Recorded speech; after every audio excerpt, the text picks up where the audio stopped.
Destination Newry, The Morning Show, Rowan Hand, Marty Murtagh, Paranormal Tours. What are the paranormal tours all about, Marty?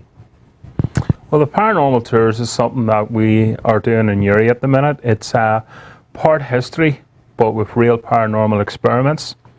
So what myself and a fella called Kieran Meaney, I believe you had Kieran. Oh yeah, Kieran was in doing weather and fun. Doing the weather and fun. So Kieran's quite a skeptical, whereas I've always been drawn to the paranormal kind of stuff. But we got talking one time, it might actually have been in here actually, we were on another interview and we just got talking about it. And we went away and we had a coffee and we talked about why not run these tours, see how they go. So we got together, we ran some tours at Halloween. The interest went through the roof. It was just fantastic, the interest. What kind of people were coming to you? All kinds of people, quite a mix, diverse. Young, old? Well, the tours are designed for an adult audience in mind, so we ask people that are 18 and over. Yeah. Due to the nature of the subject and that. Yeah. If you're, what I feel anyway, you know, what we're describing or what we're experiencing is unexplainable. Yeah. Now that could be scary or to some people. It could be scary, or it could be the beginning of a great adventure. The beginning of a great adventure, yeah. And I find it all interesting rather than scary and that. And I think people that have come on the tour, some people have been in tune with the energies. So did people pick things up? People have picked things up, yeah, absolutely. And we would have mediums that join us, but other people have come to the tour that maybe in the presence of other mediums never realised they had this gift, if you like. Or, well, I think we can all pick this energy up. It's more about intuition and feeling that we all have anyway, or most of us have.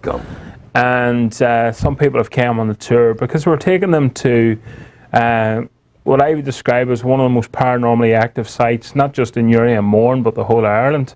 Where is that? And that would be underneath the likes of the St. Coleman's Hall. You know, it used to be the parochial hall. Underneath, yeah. Are there cellars? There is cellars, yeah.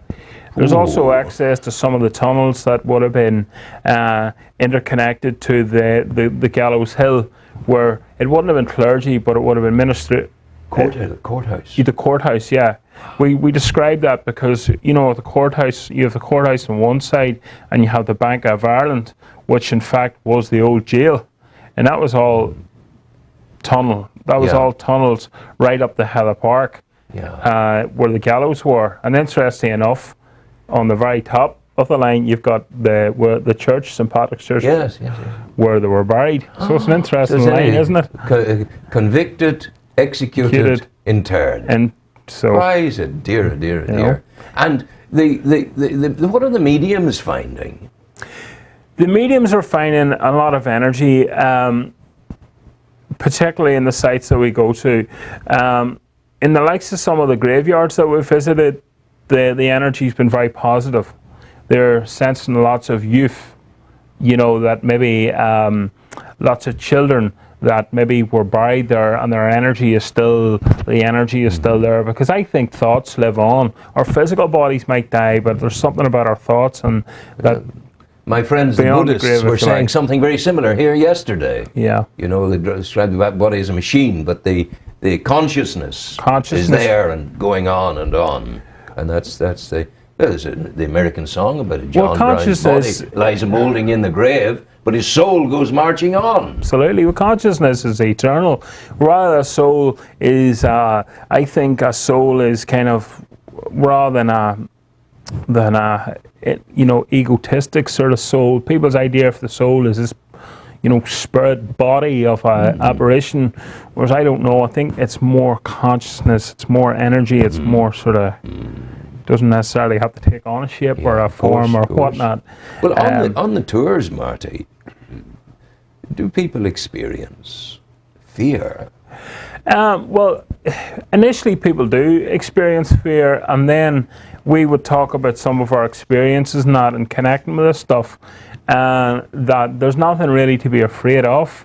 Some people might come on that are quite skeptical and then experience stuff that maybe they've never experienced before, and it's not fearful, it's more overwhelming. They're kind of like blown away by it, because I think a lot of this stuff, well, for a reason, there's reasonings behind a lot of this stuff, that it is Hollywoodized, as I would call it. A lot of these themes are Hollywoodized to cause fear, to cause you to be absolutely terrified if you experience something that, as I have said many times, it could be as real or as natural experience, but it's Hollywoodized to the point where we think it's supernatural or scary or unexplainable, and yeah, sometimes you will encounter stuff that your intuition is run away. There's nothing wrong with that, you know, but majority of the time I think it's very positive. I've seen people, white witches, at Samhain, and the ceremony in the evening time, the fire's lit, and we're gathered around the fire, and we summon the power. When I say we, I was making a documentary on it. I'm not a white witch, Marty, I want to assure you of that. At least I don't think I am. Maybe in a past life you were one? Maybe in a past life. I think I was... my past life, I was Rocklaman le Galantaro the Magnificent. I was a knight, a wizard. That's another time. But we might be connected, because one of the mediums could see in the past lives that we had on the tour, and we talk about the Cistercian monks. Oh yes. And the Cistercian monks were the same order as the Knights Templars. Wow. Which a lot of people don't know, and this is something that they had said to me. In a past life, they could see the Templar. Before I even mentioned that came onto the tour, they had said to me, now somebody had said that to me years ago as well, in 2002 when I was in Greece. Somebody said that they could see Templar or even secret society in my bloodline from the past. Like what I see in you, both your physical shape and your willingness to explore the extraordinary. I see a crusader in you. Maybe, yeah. Maybe. Absolutely. Yeah. It's fascinating stuff. It's a fascinating When's subject. your next tour? Next tour is Friday the 6th of December. And where will that be taking the people? And we take the people around the old part of Newry. A lot of people have been on the Facebook, where do you go? Where do you go? Yeah. Where does it go? And I think, isn't it nice that you have a mystery to something? Then if you tell people where they're going, their expectations may not be the same.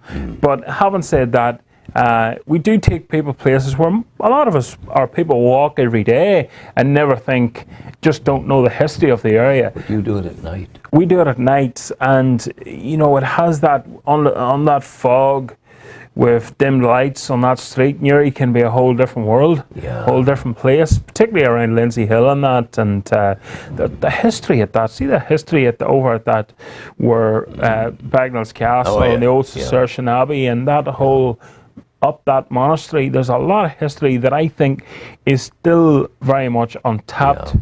I know what you're saying about mist, because as I was growing up on Mary Street in Newry, and a winter's night a clear winter's night, I would go to the front door of number 5 and look down towards the basin, and I would see the mist swirling in past the lights of the harbour, up the street, up the river, and over the top of the houses. And the mist would populate Mary Street. Yeah. So I know what you're talking about. It's amazing. It's fascinating stuff. 6th of December. 6th of December. That's when? Next what? Next Friday. Next Friday. Tomorrow week. So how do they come to Facebook? Facebook. They can get us on, Newry Historic and Paranormal Tours. We also have another page, Newry Tours. Newry Tours. Newry Tours. Find us in that. Yeah. And we ask people to buy their tickets online, and the reasoning for that is because we're not cashiers. We don't want people turning up in the night with loads of money and us going on tours. Besides, you know, Casper, the friendly ghost, might steal our money if he's not so friendly, you know. So he leaves us with a smile. Go well. You know. Andrew, music please.